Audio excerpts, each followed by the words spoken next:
Won't somebody start the ball rolling?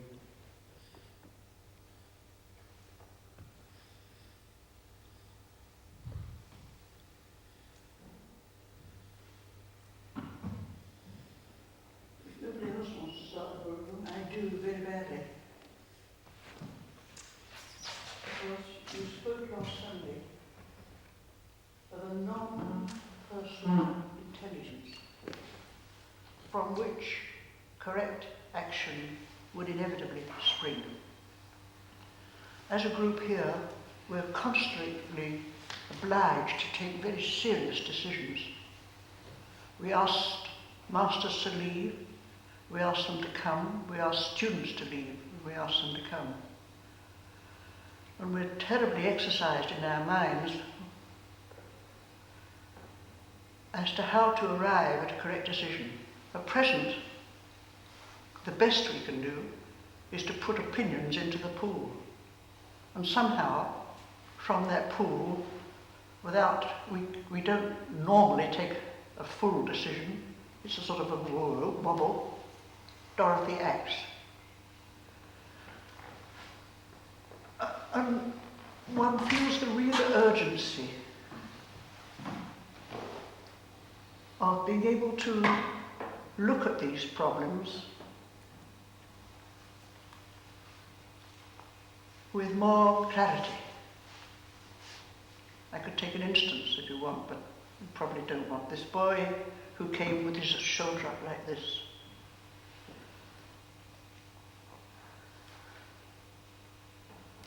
And we asked him to leave. And he has written since saying he doesn't understand why. This is the best place he's ever been to. He likes all the students, he likes all the staff, he likes the food, he likes the place, and he says he likes the atmosphere. And we've been forced to say, I'm sorry, but at present you can't come.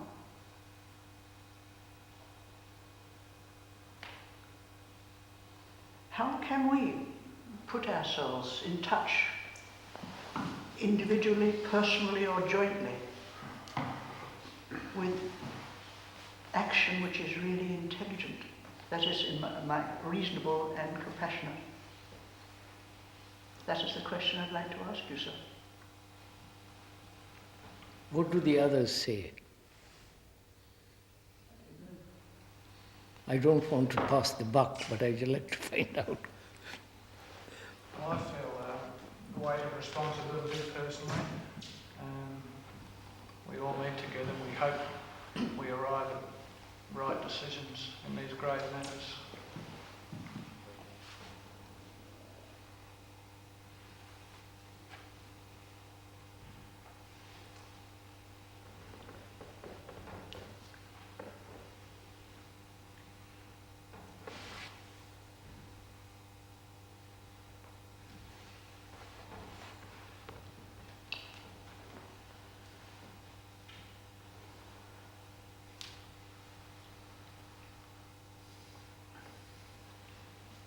Is your question, if I may ask,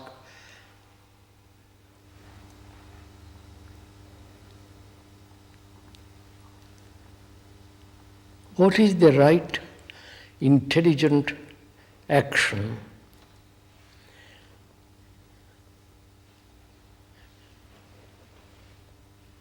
with regard to not only students and staff and all the rest,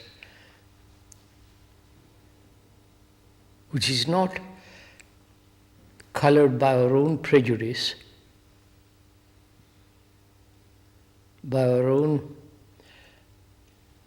inclinations and so on? Is that the question? Not the choice of students or choice of staff and so on, but how to observe, how to act,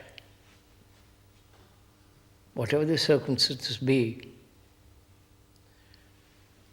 It's always intelligent. I'm looking more at the fact present is opinion. So that's what I'm asking. So are we acting on opinions or acting from the feeling of total responsibility? We act from opinion, but we feel total responsibility, but we have nothing else to act from but opinion. But we do feel total responsibility.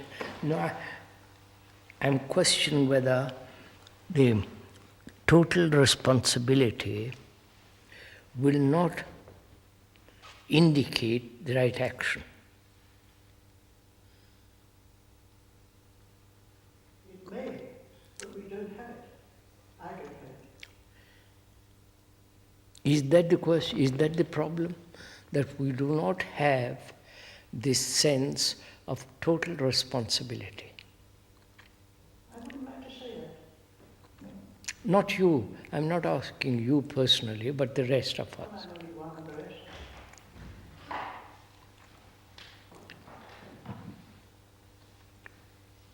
Is that the question? Yes. We act only from opinion. It seems to me that apart from opinions, which there may be many, there are facts that we try to see as clearly as we can. Well, of course, all opinion is based on facts. First of all, don't you take all the facts in? Of course. Of course. So, those facts, won't those very facts tell you what to do? No.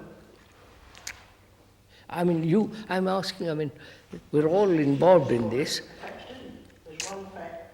We have to have an example. No, don't take an example. That's, Then we're not meeting our problem. we will meet your problem later when we have the feeling of total responsibility. You are taking a problem and from that trying to find out what's the right action under all circumstances. I put it the other way around, which is, let's find out what is total action involves, and from that understanding of that, take the particular, not the other way around. I don't know if I'm making myself clear. Well, only you can do that. Huh? Only you can indicate that. We'll only? Well, because we're on the other side of the Iron Curtain. I don't follow what you're saying. I think Boris is saying that only you can act intelligently and we can't act intelligently. No, I'm not talking about intelligence. I'm just leaving that for the moment. I want to find out, are you concluding or coming to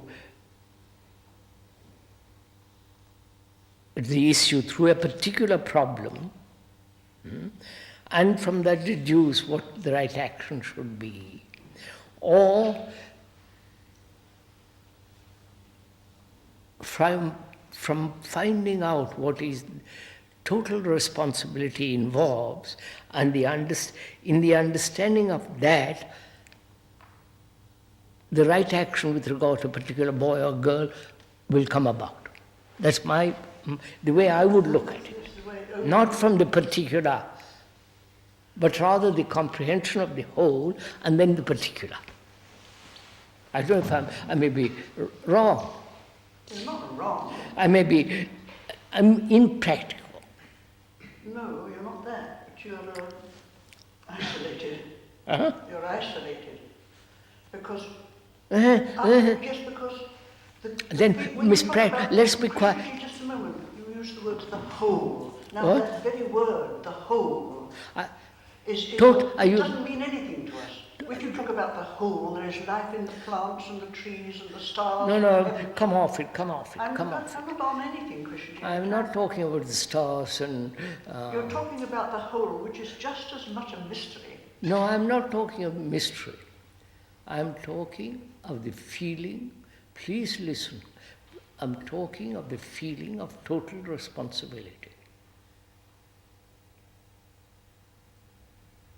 Not the whole, the sky, the heavens. Well, if you're irresponsible, irresponsible. 2 or 4? 2 whom and 4 what? No. Not 2 or 4 what. I'm not talking about the feeling of responsibility, not towards whom or for. Isn't there a difference with that? I'm not sure. Well, we could very easily think that we have this feeling of total responsibility and not really have it. So what is this feeling of total responsibility, Krishna Ji? Look, sir, let's forget the word total responsibility. How would I, if we're all here, we are going to choose a boy or a girl, right? All of us. How do we do? What do we do? Offer our particular opinions and judgments? You may have one, and I may be opposed to what you say, and so on and on and on. So we're all acting on, are we, on our particular prejudices, opinions, judgments. Is that it? But Krishnaji, isn't there a difference between when we do this, we have done it frequently, we offer our opinions or feelings about a particular student, but we recognize that those are limited, that it might be, I see the student in a particular way, he's not very bright or whatever it might be, somebody else sees in a different way. That's what I'm saying, we all look at it, we don't hold on to our opinions. Yes. And that way we come to a clear decision as to what to do with that student. So then, not always very clear, but we try. We certainly try. so we generally, knowing our prejudices, our opinions, and we try to put those aside, all of us, and then act upon what's the outcome of that. Act upon what comes up, right? Is that it? It's not quite it. It's not quite it. We don't put them aside, that's all we've got, but we do listen to the other contributions. So how do you then decide? Usually, Dorothy takes it out of our hands, or she gets the feeling of the whole lot and decides, and then we're not sure if we're right or wrong.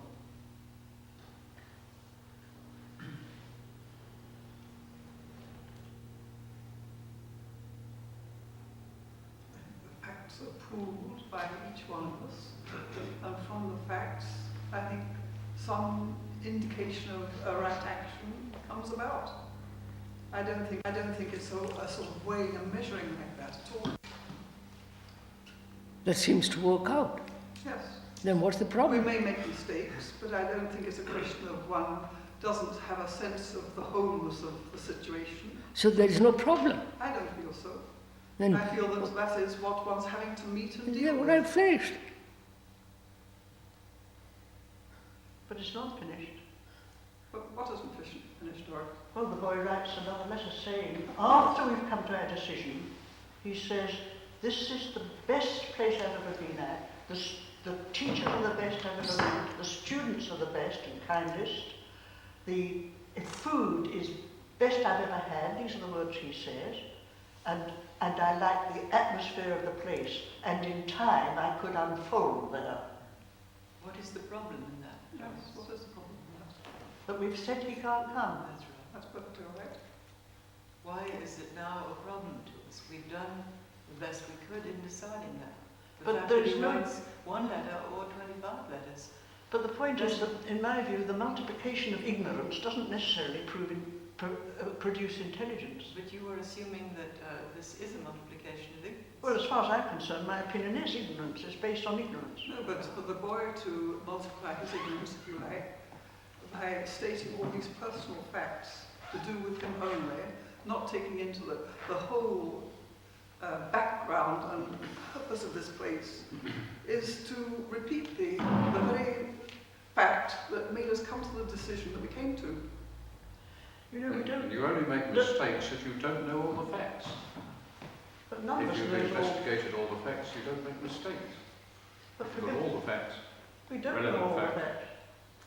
We don't know all the facts. All I facts see. are not knowable. We cannot know every single course we fact can't. about every single human being. We Am can I then only the only present- one that is unhappy about Martin? In my view, this boils down to the following situation. He's I been, can't hear what you say. in my view, this boils down to the following situation.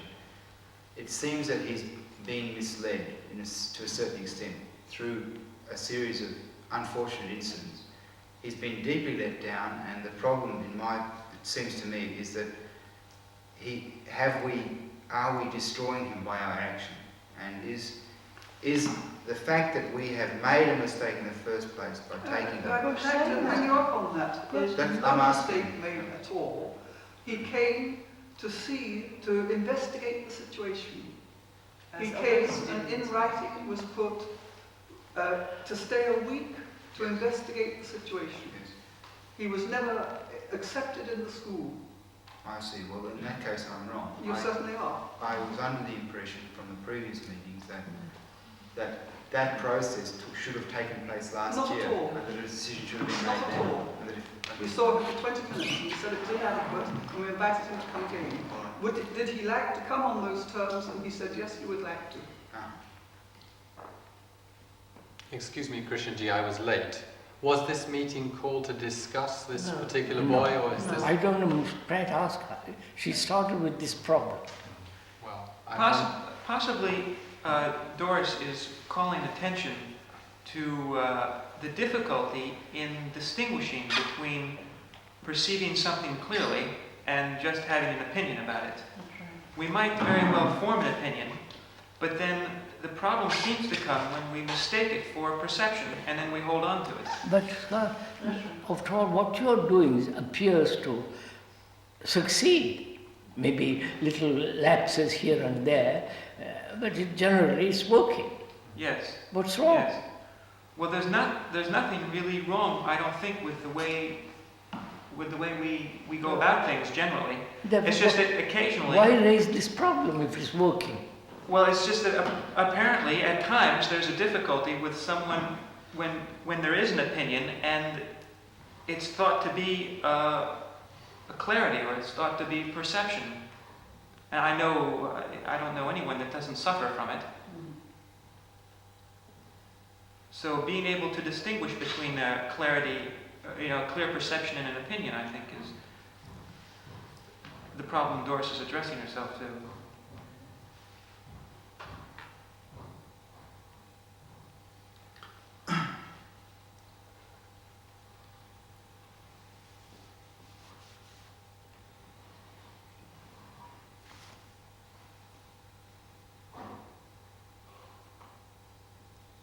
Is that problem finished? No, not at all. I wouldn't have thought. Huh? I wouldn't have thought it's at all finished. But you have run this school, this Brockwood, for the last 9 years, sometimes failing with a boy, generally succeeding, right? I don't know about generally succeeding. Wouldn't you say? Well, I don't Huh? know. This is the best school I've ever heard of, but I don't think we're satisfied I'm at not all talking. with the way we... I'm not talking about best school or the worst school. Up to now, you have done this. Each offering an opinion, and then withholding his opinion, discussing it, and eventually coming to a certain conclusion. It seems to have worked out. Is your problem, Doris, that you feel that we as a school, in some particular instances, don't give the attention, the help that we might give to a particular student because we've taken into account the purpose of this place. And so we say, no, this is not the right place for this person to come because of the intention of this school. But we could have helped that person if we like to put aside for the moment the wholeness of this purpose and attend to this individual. And I think that perhaps many of us get caught up on that we lose the full intent of this place, the whole intent of this place, on thinking we can help the particular. I'm sorry, I don't think that's the problem. And listening to Doris, I feel that the problem. I feel that the situation with Martin and everything around it is not what we're discussing. What we're discussing is, I would like to say, as Doris was saying, that for me, this is probably one of the best schools one would want to ever be associated with. I dare to say that. But still one feels dissatisfied. One feels that what you're talking about isn't really happening here. What am I talking about? A non-personal attention. No. Yes, you don't. talked about- Don't. I'm going to tell you. Don't you tell me. Well, you're asking us. I'm asking myself. Oh, you seem to What be am I asking talking us. about? Which is so very complicated. Oh, so forgive me, but you're dodging. You ask us, and we must answer, and we answer from our memory, and our memory says No. that you're talking about a non-personal intelligence which is compassionate and reasonable. Yes. Not only that, but how to come to it also I've taught. Of course. That's what we want. No, you are taking the end, but I'm not.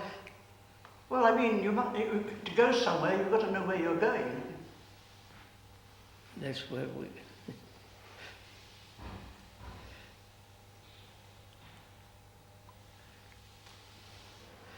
You want to know where you are going, right? That's Miss Pratt wants to know where she's going. Yes. Where are you going? Or where is the school going? Is that it?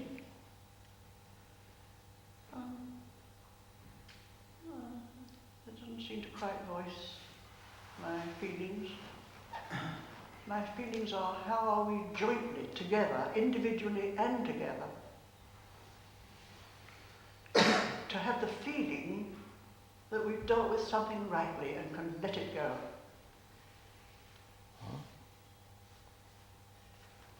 I don't understand this. I didn't hear last something. I didn't To deal hear. with something rightly. and How then can we let it go. not only have the feeling, not only as individuals, but as a body? We are here functioning as a body. How can we have the feeling that we have dealt with something rightly and can let it go?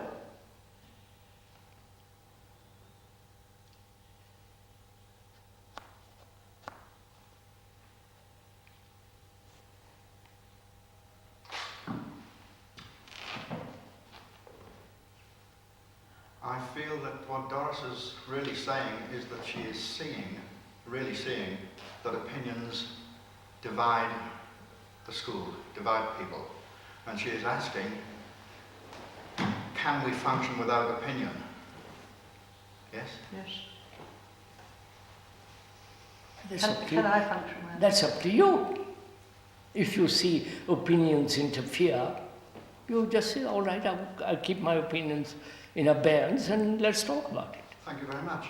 Well, because when I first came here, I was told I must give opinions, and I said, no, I won't give any opinions because we'll be separated. I'll have an opinion, someone else will have another opinion, and I refused. I'm a bit lost. Well, are we perhaps caught in the meaning of the word opinion, which is a mixed meaning in these circles, and that is that we try to ascertain as many facts about whatever it is, whomever it is, as we can. Now that's obviously limited. And if you say, well, any assessment of facts is an opinion, what's wrong with that? We try to grasp as many relevant facts as we can, knowing that we never can have them all, but seem to try to find essential relevant facts and act on that. Is that having an opinion? May I put the question differently? Same question. Perhaps the question will be answered in a different way. May I? Yes. What is the function of all of us? What are we doing as teachers and so on? What is responsibility of an educator.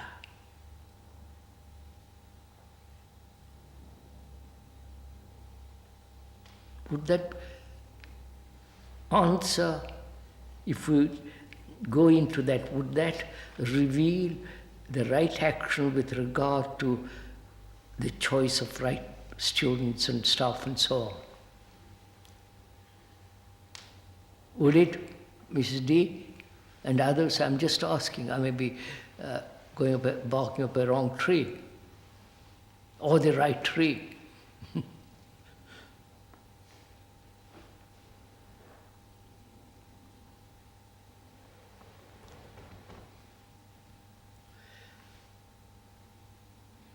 As a teacher, if I was one of you, my concern would be mainly to bring about a different generation of people.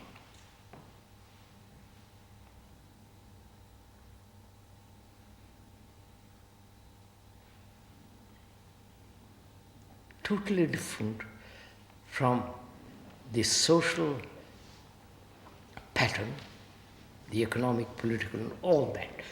A totally different human being. As a teacher, that would be my responsibility. And according to that, I would choose the right material. Don't misunderstand when I use the word material. The right quality of students. From that point I would choose whether they are capable or incapable and so on. You may say that's impossible. We can't do that. So I'm just asking. Consider that very assessment, judgment, whatever you want to call it, is apparently felt to be by some here as not a proper way of looking at it.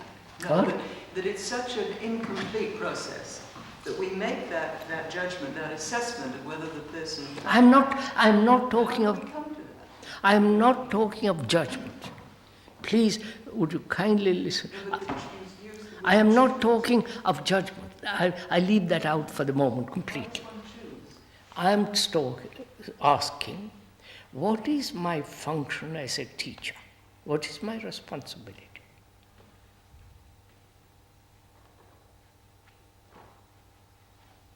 As I look at it, and I may be wrong, and you may disagree with it, you may say it's nonsense, it cannot be done, etc., etc. My feeling is that we are here to prepare or bring about or educate a student who is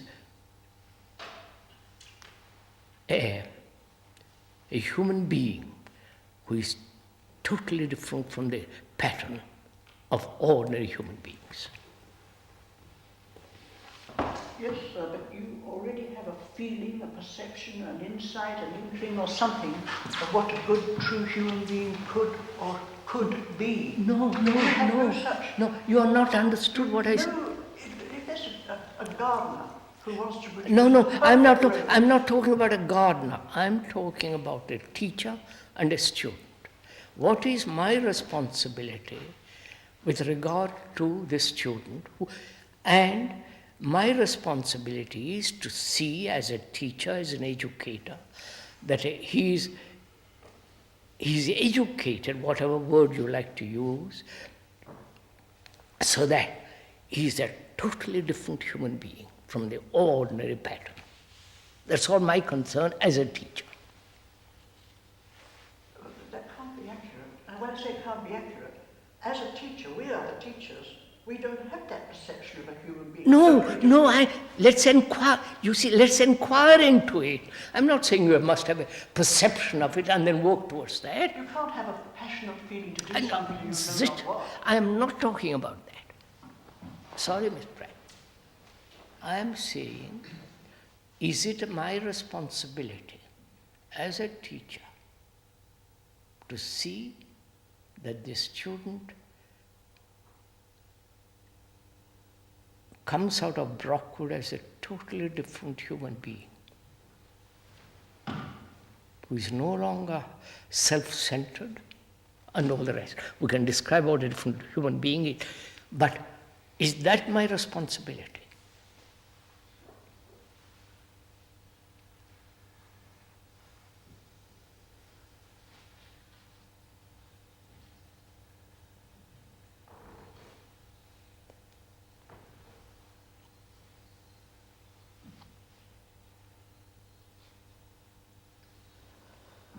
Before I can do that, it's my responsibility to see that I am a totally... Oh, no.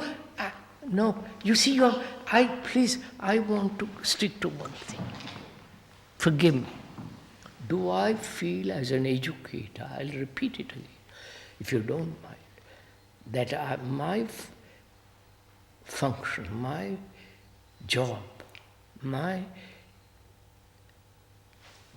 as a dedicated or responsible to see that a different human being is born out of Brockwood. Are there certain materials which are more conducive to that? What? Are certain materials, certain people more conducive to that? I mean, Do you, as a teacher, feel that? I'm not asking material. We'll come to that later. You understand, sir, what I'm saying? Yes.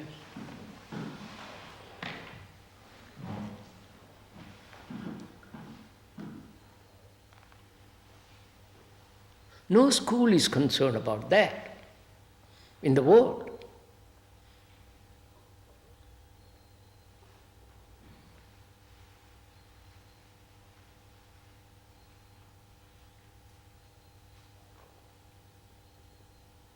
And we, the teachers, are the most important people in the world.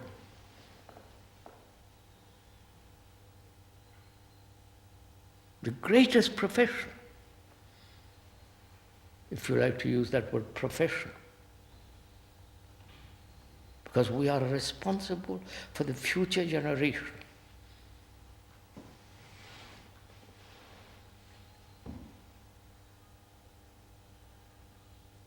If I feel that strongly as a teacher here,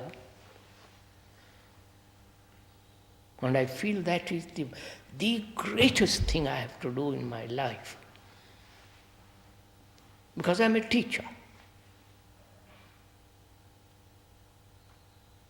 I have these students under me, with me.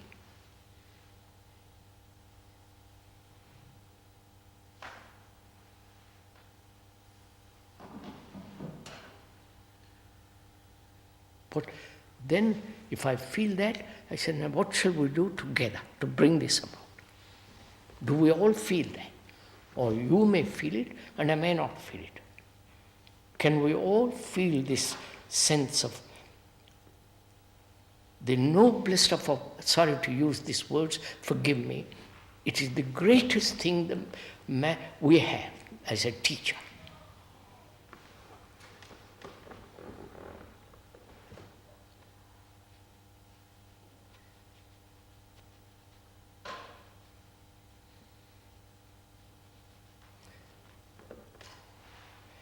Am I silencing everybody after this? Well, I know my thinking hasn't quite extended that far to thinking about the next generation. My interest has been primarily learning how, with the students, and teaching them to stay with the fact, and learning to observe, No, and things like that. I can stay with the fact, but I'm saying that that's where my interest is more than, rather than creating the next generation. I mean, maybe it comes out of it. Isn't the next generation was all? That's what I'm saying, yeah.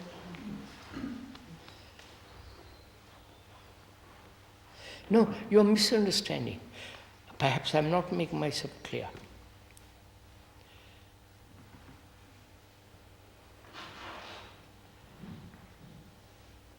If we don't accept the present state of society, its immorality and all the rest of it. If we don't accept that, then as an educator, rejecting all that, I naturally say, but Joe, there must be a new group of people, which isn't an avoidance of fact. The fact is, it's a rotten society. Yeah, and I think the new... Wait, let me... And that's a fact. In dealing with that fact, I see, as an educator, that fact must be changed. And isn't it also a fact that they bring some part of that rotten Wait, society? I come to that, sir. I come to all that.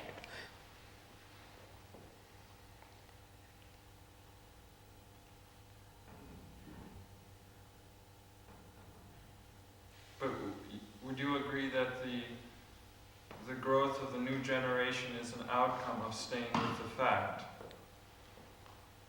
What? I mean, the new generation will come about by staying with the fact. By not only staying with the fact, but transcending, going beyond the fact. Yeah.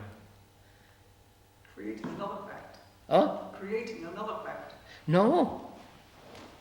Well, the fact that you have found society corrupt implies another fact. Implies another possibility.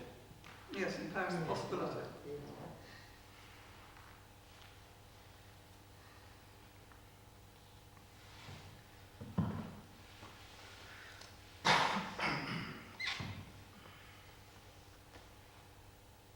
So what are we saying to each other?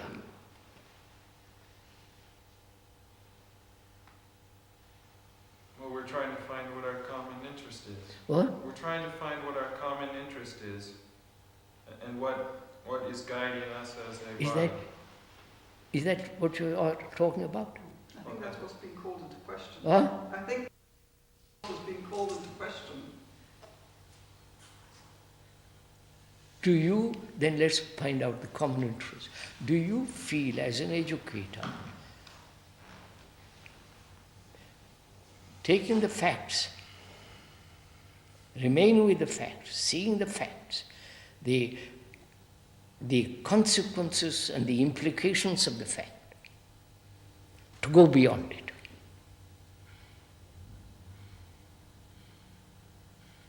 Do we see that? Together, not you see it and I don't. Together, do we see that?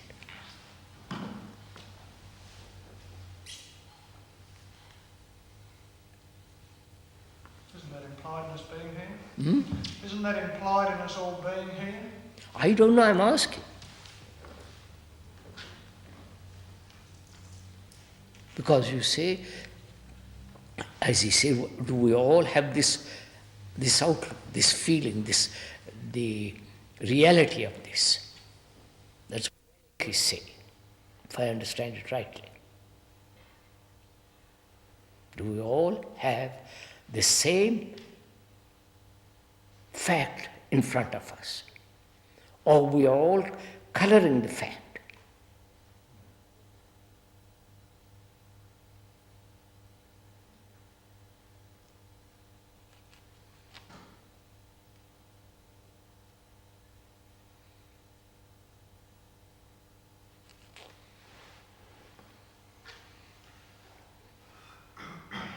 So if you're all silent, how can we proceed with this thing?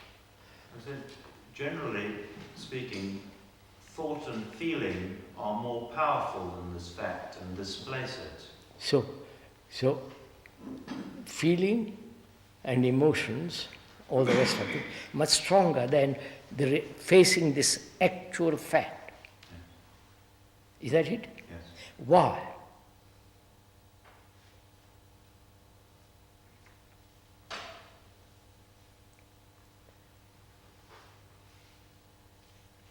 Well, because for some reason or other it it seems more interesting to go down that road. Go down the... To Look, go down to the emotional road seems more interesting. is it? You see, I think that's quite right. we have taken these things for granted. We say it's much more interesting to be emotionally involved with the fact rather than the fact, facing the fact itself. But we don't see the consequences of emotionally facing the fact. And therefore we say emotions are much stronger.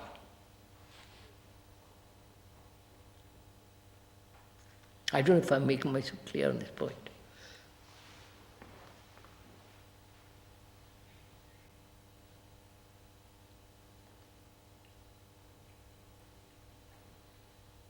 Are we thinking emotionally? Emotional thinking?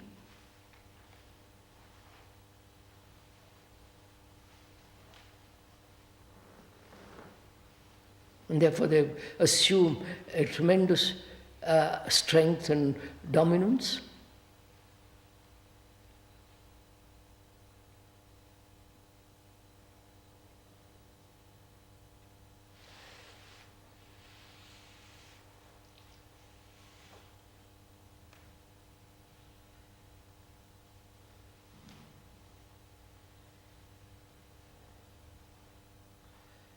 Come on, please. I don't think about it at all, really. If you look at the fact of the world, you come here. I thought about what I was doing here. I probably would have run into trouble trying to verbalise what I was doing here. No, sir. No, I'm asking, do you see the fact, actual fact of the extraordinary condition of the society?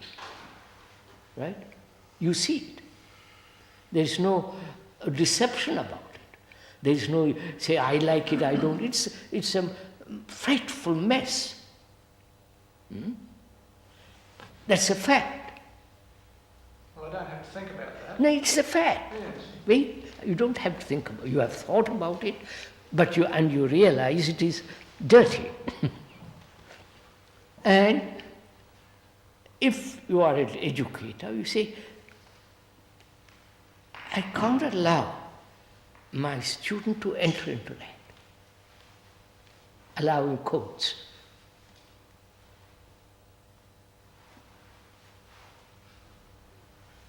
I'm asking, do we feel that way? That's all.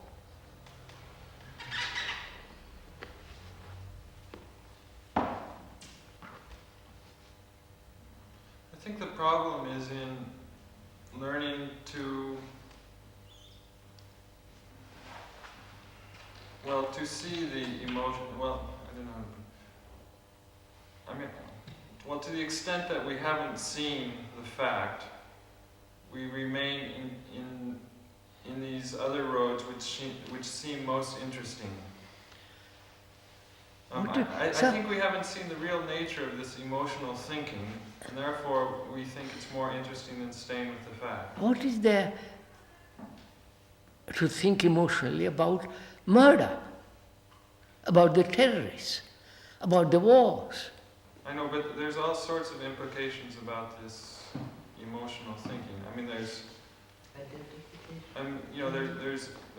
inward control, there's outward control, there's habits, and it's all sort of the same movement as emotional I think thinking. you're bringing something which has, for the moment, no place in what we're talking about. I, as a teacher at Brockwood, do I feel my responsibility is to bring about a different generation of people? That's all my question.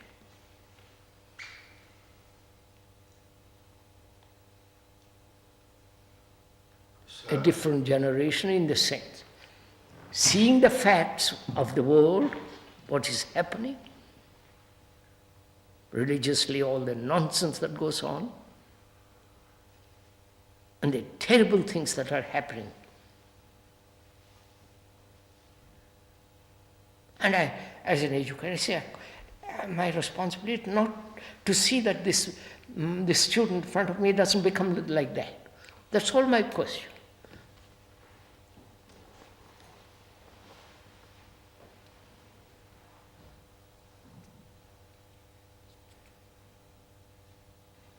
Is this, do we, all of us feel this? That's all my, another question.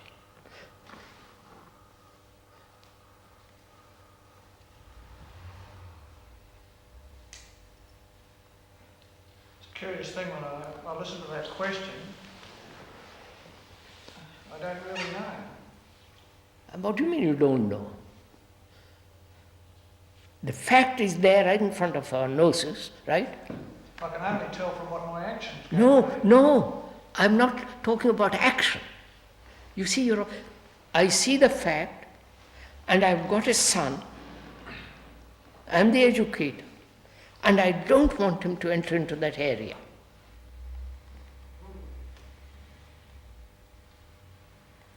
I have that strong, that feeling that he cannot be allowed to go into that. Allowed in quotes and all the rest of it. I'm asking, do we feel as educators this? There can't be opinions about it.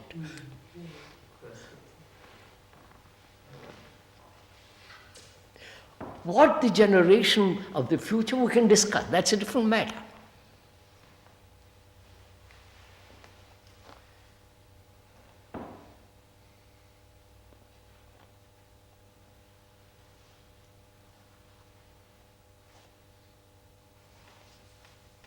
What's that?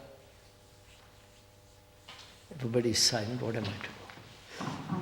So I'm a newcomer to Brockwood, but I have felt this before I came to Brockwood. It is a fact, and I see it, and I have only one interest. Sir, do we all feel this thing together? That's all. No, nobody's talking. I don't know, come on, sir. Put your oar in. Or somebody do it. I'm not pushing you. Please don't think I'm pressurizing you to. Again, if I may say so, as a newcomer, I don't know whether you wish us to answer individually. I don't know. Or what you expect. It's up to you.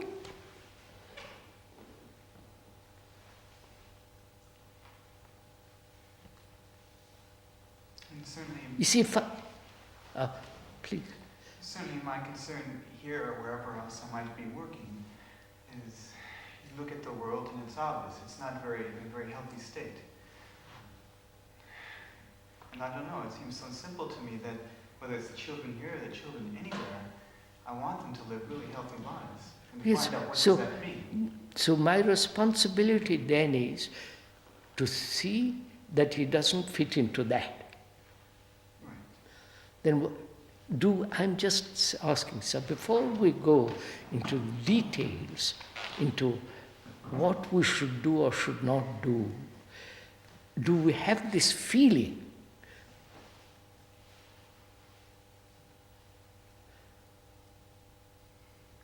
Can't understand why everybody's so dumb. Yes, I have this feeling. Yes, I do. Awesome. They won't even say, yes, please, sir, I do. I have. What? They won't even say, yes, please, sir, I feel it. Well, the odd answer, I said, I don't know. Well, I think that's why most of us are here, Krishnaji. No. We've come here because No, it is... let's articulate it clearly. If that is your feeling, all of us feeling, that we are here to see that these students, as many of them as possible, come out of this as a different human being, right? If that is our common interest, our common urge, passion, then we can discuss, go into detail and all the rest of it. What shall we do? What kind of student? What, follow? From that, our action will take its right course. If that is not clear, then we'll wobble all over the place. I may be laboring a point which you already have or which you already feel, and therefore we can go on to further. But I want to be quite sure this is so. Don't assure me, but say it is so, and then let's go down. I think it is so. But I would state it even slightly differently from what I perceive, and that is that we see that we need to undergo the same change ourselves, so that it's not, we don't just feel that we need to make sure that the students are totally different, but that we need to all do it together. No, Scott. If I have that feeling, the reality of that feeling, the fact of that feeling, then how shall I, as an educator, help the student and myself? You follow? But I must have that feeling first. That's all my point.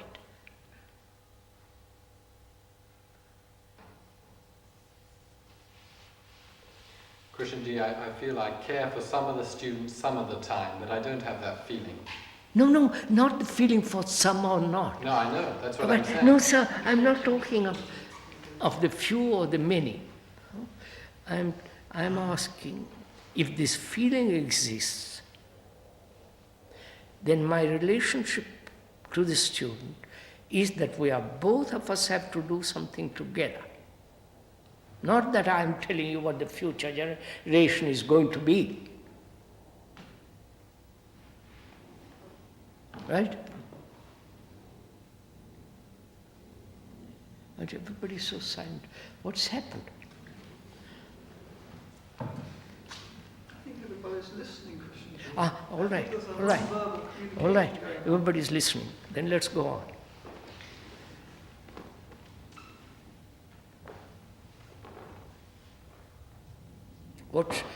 What shall I do?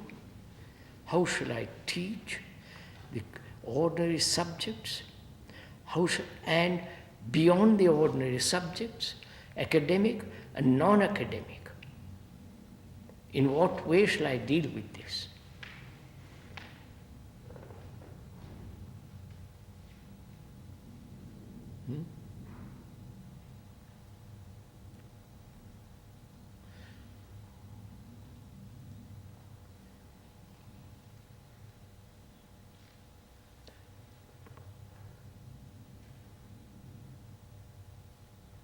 Discuss with me. Or else, do you want me to talk, or shall I go on talking, or do you want to discuss this?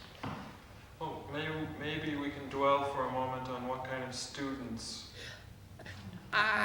You see, that's the danger. I won't come to the choice of students. Krishnaji, were you just implying that there's something common in our approach to academic and non-academic Yes, questions? sir. Yes. Then can we talk about what that That's what I common would factor like. is? Let's discuss it, you see.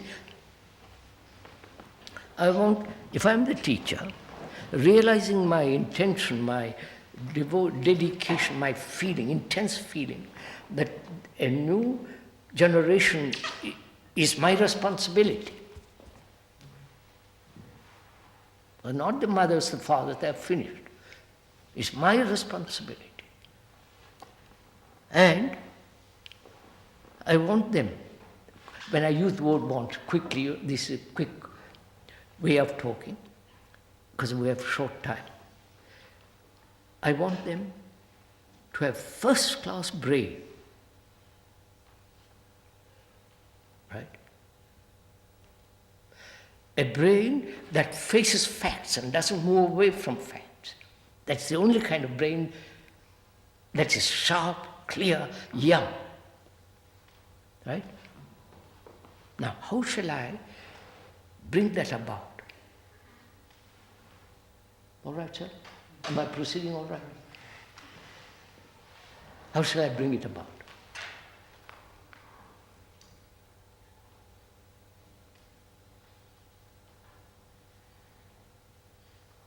Doesn't escape into stupid religions and politics and,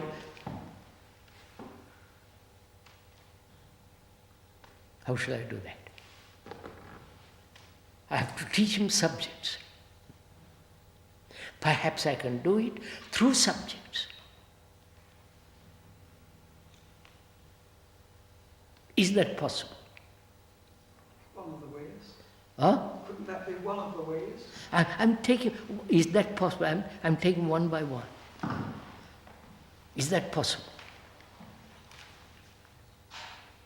So that knowledge doesn't cripple the clarity of the mind. Huh?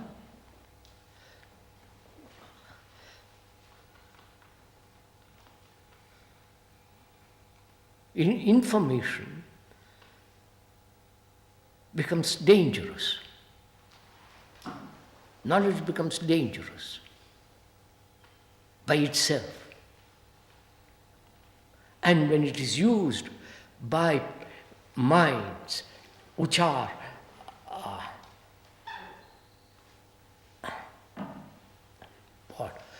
which belong to this mess, then they bring enormous calamity to man. Right? Right? So, what shall I do? How shall I, as an educator, help the student to have very good knowledge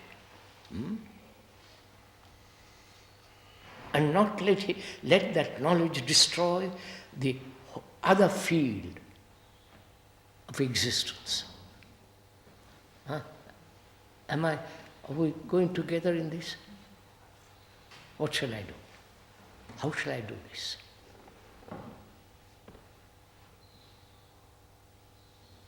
What will be done by how you do it? Huh? By how you do anything. Yes, I'm asking, how shall I do it? How will you do it? You're a teacher, how will you do this? Not how we do it. You have to act, you have to be in relationship with the facts. No, Mrs. D, I'm asking, he must have knowledge, right? But that very knowledge becomes destructive when emotionally, egotistically, selfishly, narrowly used. Can I help him not to become selfish, quotes, implying all that?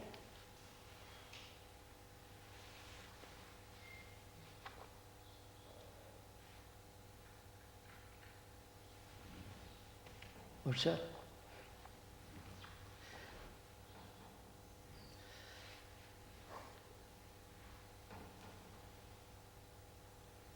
Because knowledge, selfishly used, becomes power, right?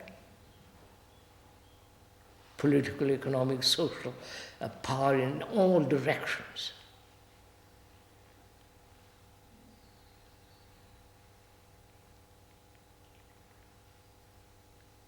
Right? So how shall I, as an educator, help him in both directions? Come on, say you're a teacher. Well, I think it's a process of learning to see the selfishness. So, will you discuss it with the student? Well, that's what I think is interesting. Will you do it? Not interested in play with words. Will you see that he acquires knowledge, mathematics, biology, all the rest of it, physics, and help him or educate him to be non-selfish.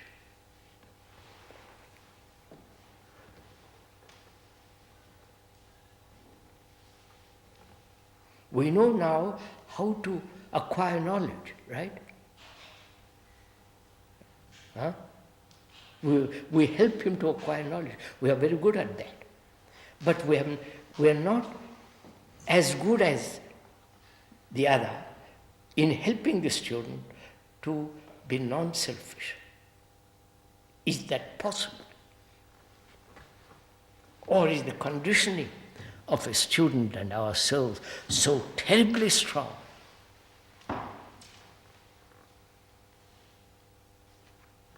that there is always, selfishness is always relative.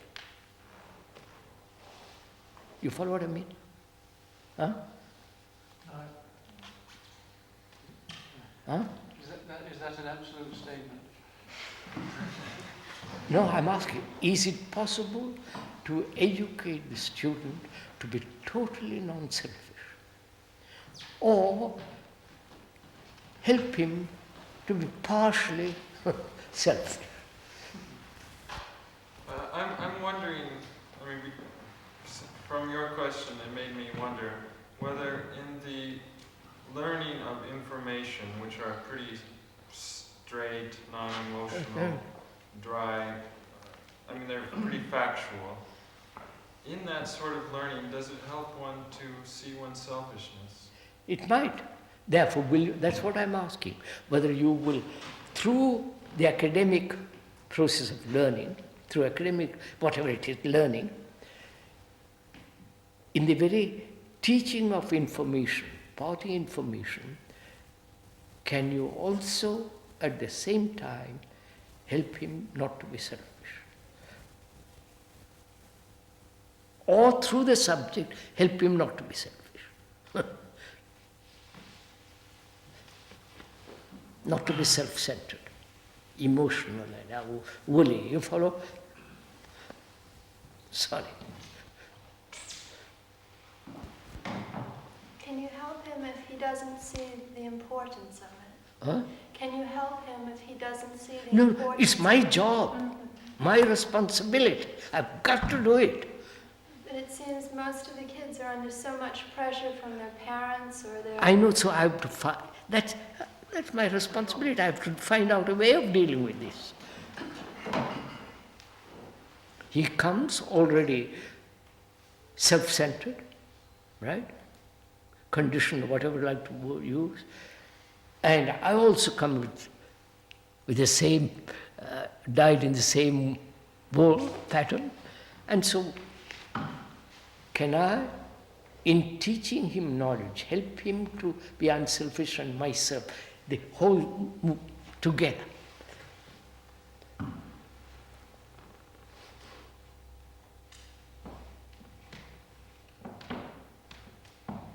Is it possible, sir? Well, certain things come about in the study of a subject which are helpful, such as the objective consideration of the workings of phenomena, or the logic that's developed in mathematics, or certain things that they already begin to help him to look at things yes, so mathematics, history. Yes, I think most of the academic disciplines help in that way. Yeah, but can we also, in teaching him all the subjects, help him also, through the subject, to be unselfish and not self-centered? You follow what I'm saying? Is my question clear? Yes, yes. All right. Then So, I won't well, we do it to the extent that we do it to the extent that we remove goals from him. So I think to some extent, anyway, removing, we don't give marks for work. We don't offer rewards. I'm not talking mark, but the root of this business, the root of selfishness, from which opinions, judgments, you follow, the whole me and you begin. My opinion is better than yours, and so on.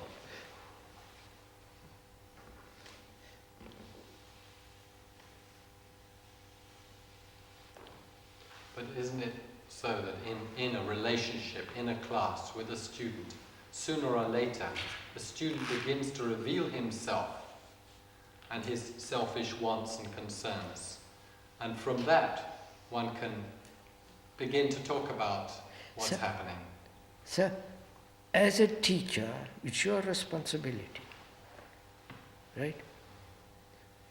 Tell me what you would do, what you will do, how you will instruct him in knowledge, which he will use unselfishly. We'll put it differently. Because this society is based on complete selfishness.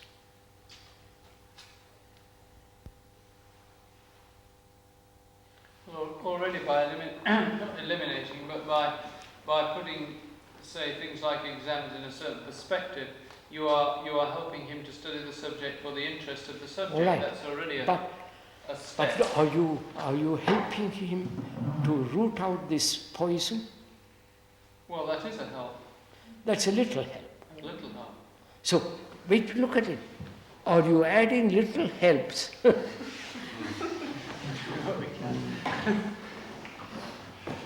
Well, I don't think we can separate the academic side. I think this goes on in daily life all the time.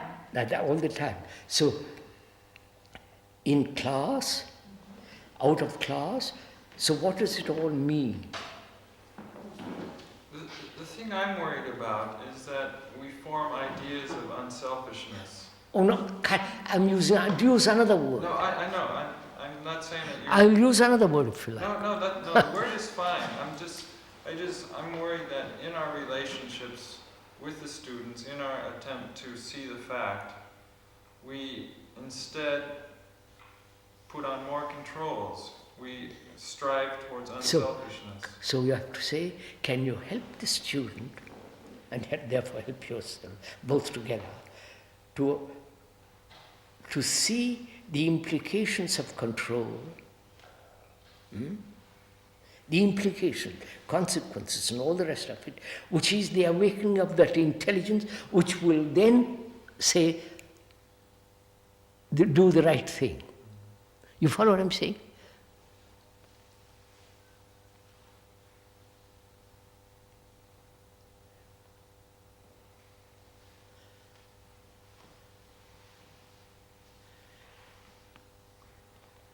My question is, sir, is it at all possible, and it may not be possible, is it at all possible in our education at Brockwood to help each other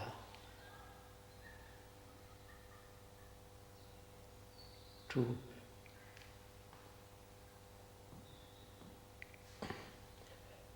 wither away this thing, this self-centeredness?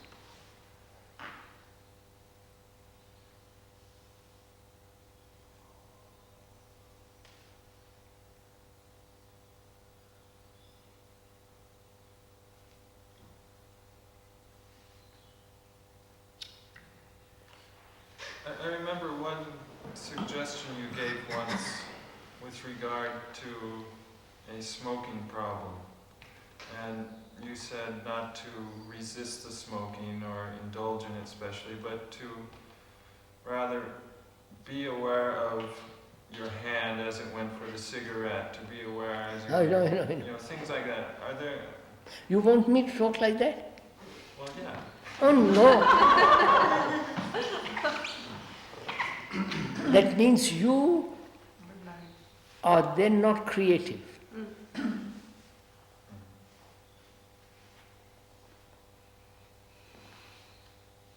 Then you are merely complying, adjusting yourself to a pattern. I think a demand has to be made, actually. We were talking, a demand has to be made. That's right. We were talking about this on Saturday with Dr. Bone, and it seems accurate to say the demand has to be made, because the student generally and probably the staff member too, is unused to making an actual demand and sticking to it. So that's something else that you See, that that's can be kind of, done. that's kind of the point I was getting at. Yeah, I thought so. What is the demand? I tell you, there is a challenge. But usually you put a demand on yourself and it's a control. You try and live up to that control. Is it not? And so what is So, look, there is a challenge. The challenge is, can you educate your students to be totally unselfish? I'm using the word unselfish I can explain in great detail what the implication of that word. That's the challenge. But if you haven't seen the fact that the world of the state it is through each our selfishnesses, if we haven't seen that the world has come about into the state it is through selfishness, of course, and we don't burn with it, I think to start by explaining and pointing out the selfishness of a child to a child, something will go wrong. Nothing. I think we have to something will go wrong. having seen something Obviously. ourselves. But that's your challenge. Well, I'd say, do we see that? Yes, Do we see that? Apparently you all say yes. Can't do a goddamn thing. Apparently you all say yes, we see it. But I mean, to play with ideas as to whether this and that, I think is a sidestepping the issue.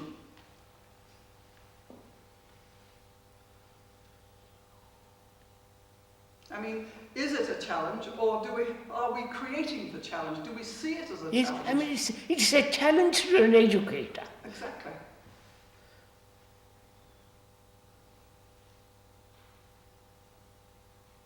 You are demanding the highest of yourself and of the student.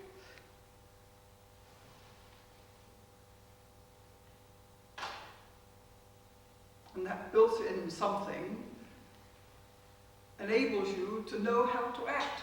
That's what I'm saying. Once you demand this, you act according to that demand.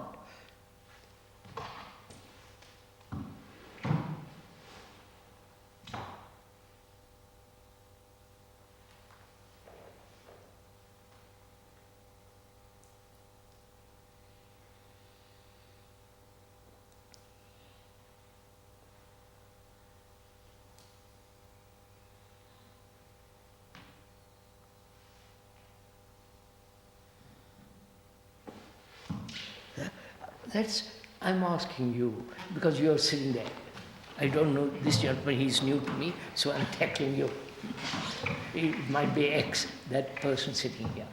My question is this, sir. How are we, if I'm not capable of meeting this challenge, how will you help me to meet it?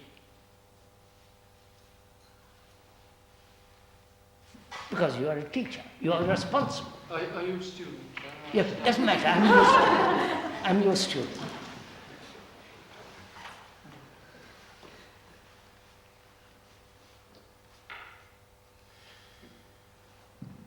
It might depend on your age a little bit. Look, don't go slip out. Well, the thing is, if you're somewhat older, I would approach it more directly. There it is. Then you've got the students there. But if you were young, I don't think I would. Quite. No, not young, of 10, 14. 12. That people leave the. Play with them. Now I'm talking of your students who are capable of reasoning, looking, observing, thinking.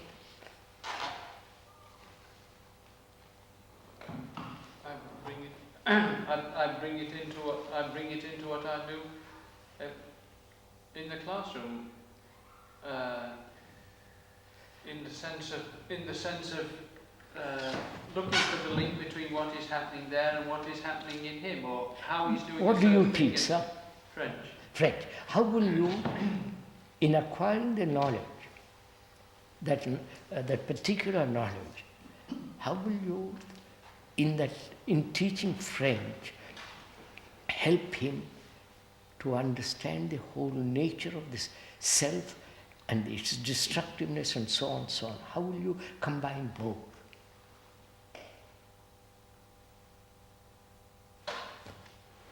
Practically, not...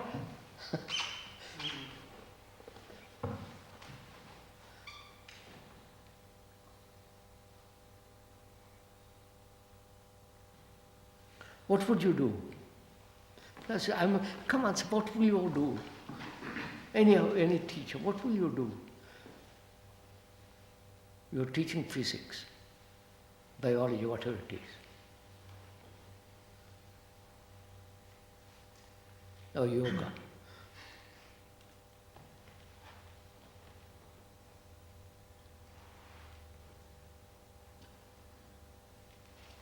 I'm teaching French, right, sir? I'm teaching French. Yes. What should I do? Well, I hope this is not... In a sense, you're trying to teach the unteachable, aren't you? No. I won't accept that. I think you sometimes confuse group Krishnaji by asking a question like that, because everybody immediately scratches his head and says, I don't know what I would do, or what am I expected to answer? Yeah. Whereas the answer is that if you are actually, as Dorothy says, burning with that... That's all I'm saying, sir. You don't have to ask, what would you do? If you have that feeling you're doing it. Yes.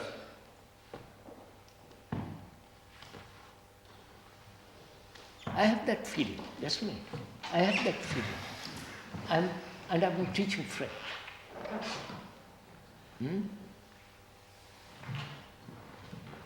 How shall I, out of my blood I'm answering this. How shall I do it? I know. First, I would say, look, for 10 minutes I'm not going to discuss French. Right? Just listen to me. I'm not going to, don't copy what I'm saying, because it's mine, not yours. Don't become second-hand. I'd say, look, sit down. I'm going to talk to you of the facts of the world. I'll go into it very clearly. I said, I feel responsible for you, which is for you not to enter into that. I would talk about that, right? Yes. That would be right through I would keep on at that. They might stop listening to you. Huh? They might stop listening to you. What? They might stop listening to you. No, they won't, because I'm putting it 10 different ways, not just ram this down their throat. Then they won't listen. I would have 10 minutes of this thing. Talk about it, not about being unselfish. I wouldn't talk about being unselfish. I'd say, look, the world is the result of this ugly thing that exists in all human beings. I would tackle it differently.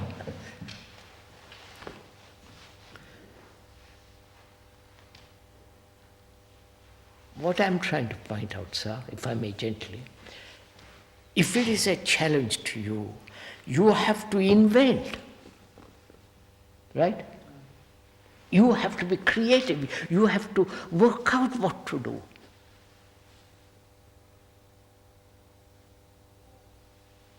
The very challenge, if it is vital, will make you respond.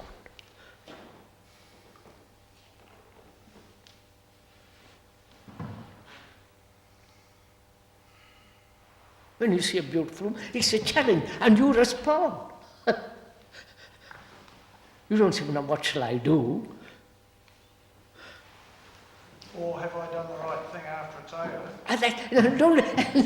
Don't take that silly example. No, well if you're occupied with that, it's not a question. It doesn't come into it. No.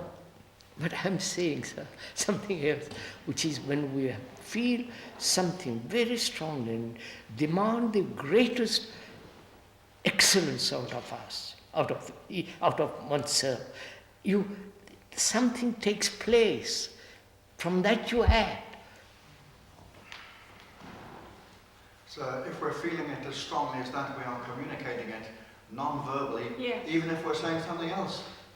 One must be very careful of the non-verbal state. Because you may think you are communicating non-verbally. Without thinking, sir. Huh? I'm not thinking. No, sir. No, forgive me. The non-thinking state is quite... I won't go into that for the moment, if you don't mind. It's not... So all that we are pointing out is that when there is this demand of excellence out of yourself, that very demand has its own action. That's all.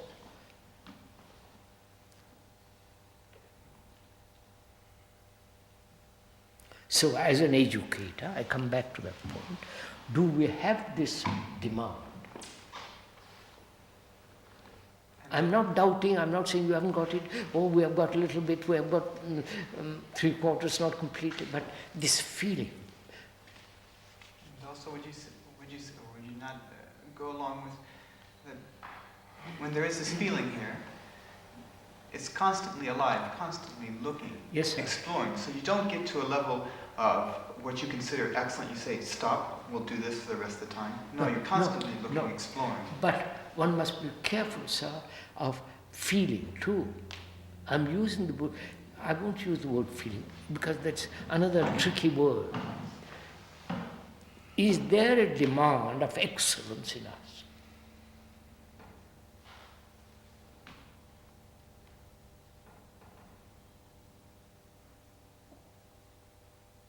And being an educator, the highest excellence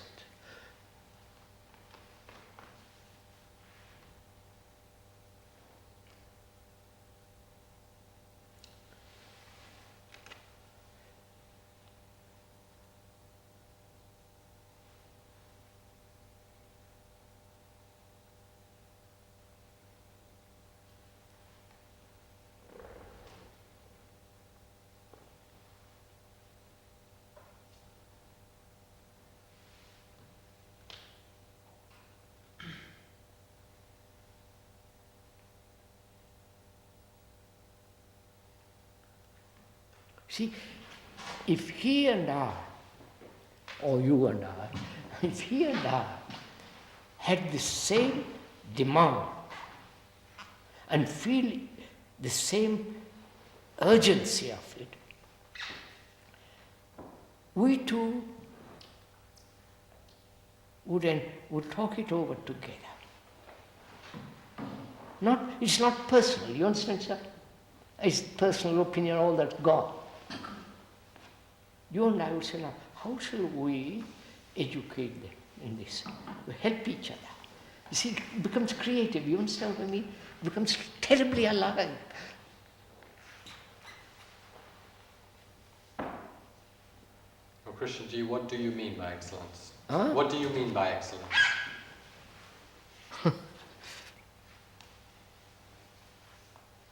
Excel. But usually that means to be better than someone No, else. you see, you I know. excel. I'd like to It's know what not you mean. better. The better is the enemy of the good.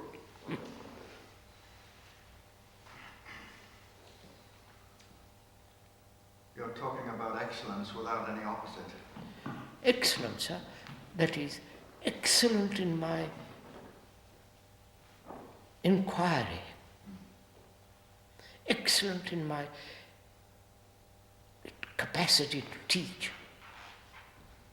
Excellent in transmitting what I wanted to say.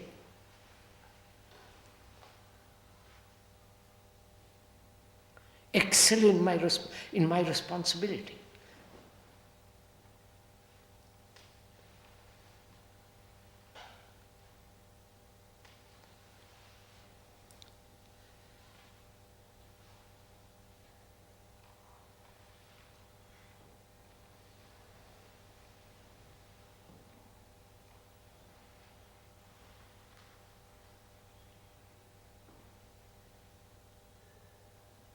If we all feel that, we are generating tremendous energy. You follow, sir?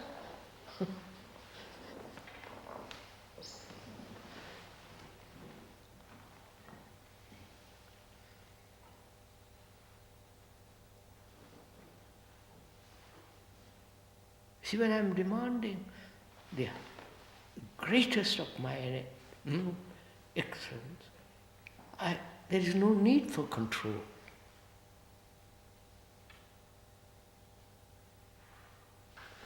This we enter into a different field.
It's nearly 5:30. Yeah, 5:30.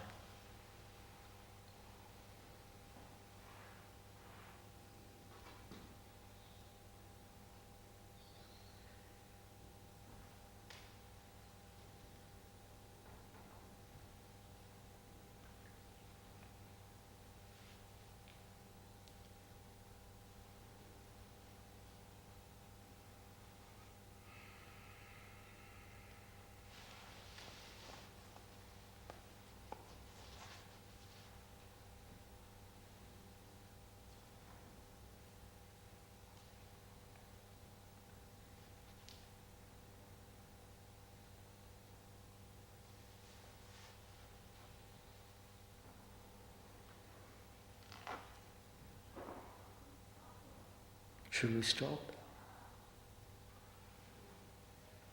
Yes? Yeah.